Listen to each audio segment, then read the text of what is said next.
Good morning, tubers. Haven't really done any FaceTime in a while.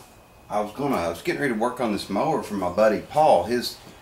Something happened to his motor. I'm not sure, somebody borrowed it and hit a root or something, but he said it bent the shaft, so he can't use his mower. And I had an extra one over here I was just going to give to him because I didn't need it. You know, it's just, I thought since it had set so long that I'd better take the carburetor off, you know, and clean it. And I found something really, really weird. I don't know if any of you guys ever seen this before. I hadn't. Well, when I pulled the carbon intake off, you can see a lot of corrosion up in there, you know, where that metal's oxidized. I thought, well, okay, I'll clean the intake out, you know. But when I looked up in the head, I found this. It looks like some sort of a wasp type, excuse me, their camera works really bad. It looks like some kind of a wasp nest kind of a thing that was, you know, it has the paper kind of nest. I don't know how it got through all that or why it would even be interested to get, I mean, it'd have to smell bad. Somebody had left the air filter off of it when they parked it. My dad probably bought it this way. It's probably just some old junk somebody had.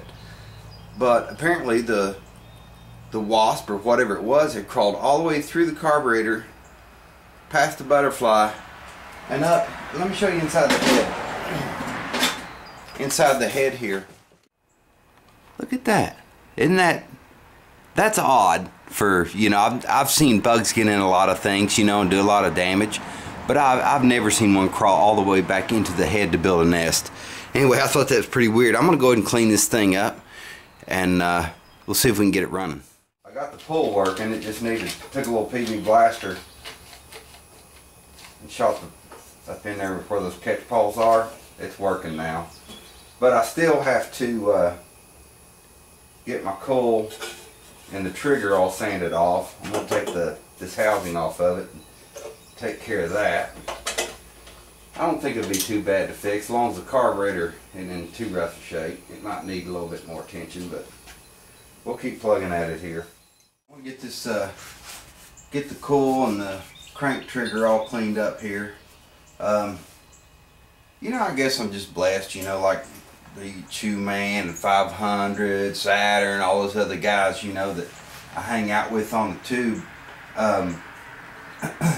Blessed that I can work on stuff. A lot of times people, you know, I guess maybe your average homeowner that isn't mechanically inclined or whatever, I guess, you know, when something like this happens, that it won't, you know, the paw won't come out and catch the turnip, you know, they just kind of throw it down and go to Walmart and get another one. That's kind of the way our society is anyway, but I consider it a blessing, you know, that God blessed me with this. And you know, he does other people in different ways. Some people have real good financial skills or whatever like that. That's definitely not my thing. I let my wife take care of the finances. But, you know, it's kind of sad, though, that our society is a throwaway society. You know, everything's disposable and whatever. It's the way it is.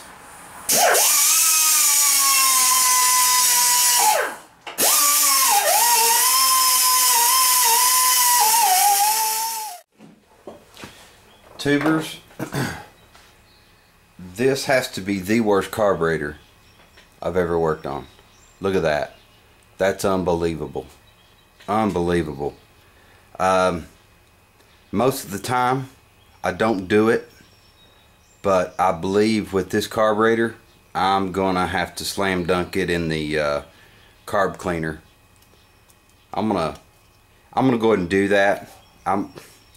I'm afraid to even try to get the pin. See the float pin?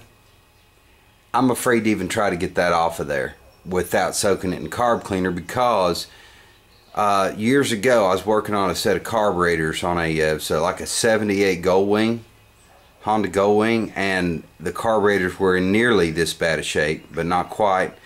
When I tried to get this pin out, I snapped an ear. One of these little ears off that the pin goes through. I snapped one of those off, and I don't want to make that mistake again. So I'm going to just go ahead and slam dunk this whole thing in, try to get the primer bulb out of it, before I stick it in the carb cleaner, because it is still good. It's still a good primer bulb in there. I'm going to go ahead and try to do that. But yeah, I don't want to touch this, not without soaking it first. So I'm going to halt on this, and we'll carry on with this project after we get it out of the carb cleaner.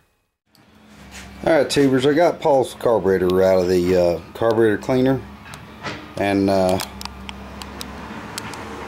as you can see on the pin here, I'm going to have to clean this up a little bit before I try to drive it out and get that. I got a kit for this carburetor.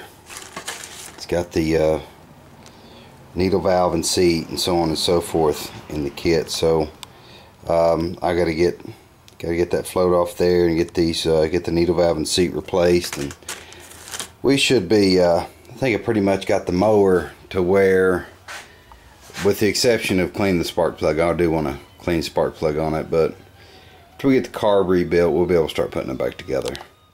Alright, tubers, I got the needle valve seat replaced, the old float off of it.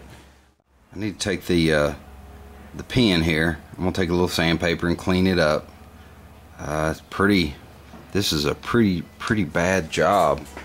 You know, it's not hard, it's just aggravating with all the, you know, all the crap to deal with. There's the old seat.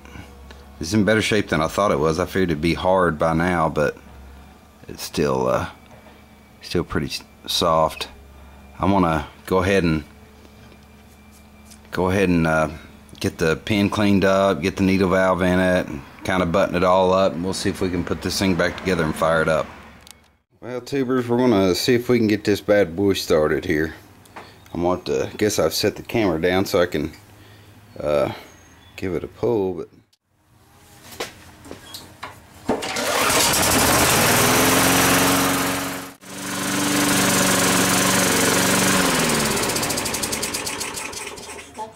well, okay, that wraps up another one. We'll I think Paul's gonna come by and get this thing here shortly, I guess, and he can get his grass cut. Anyway, I'll catch you guys in another video. See you later.